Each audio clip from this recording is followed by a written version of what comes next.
আসসালামু আলাইকুম। তোমরা সবাই কেমন আছো? আমি অনেকদিন পর একটা ভিডিও নিয়ে আসছি।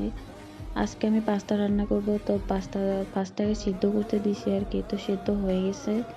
তো এখন আমি একটু রান্না করব কিভাবে মানে ওইভাবে রেসিপি না মানে যেভাবে আমি করি আরকি। ভাবলাম তোমাদের সাথে একটু শেয়ার করি।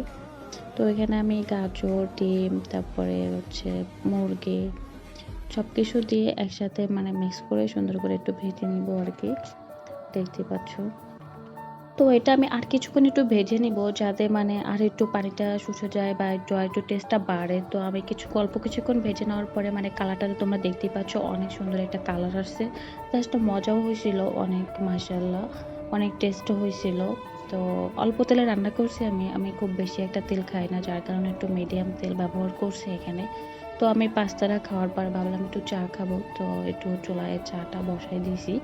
তো চুলায় একটু মানে রং চা তো খাওয়া হয় না, দুধ চা আরকি বানাতে দিছি আরকি। তো চাটাও হয়ে আসছে পড়াই। তো আজকের ভিডিও এ পর্যন্তই। তোমরা সবাই ভালো থাকো, সুস্থ থাকো। আল্লাহ হাফেজ।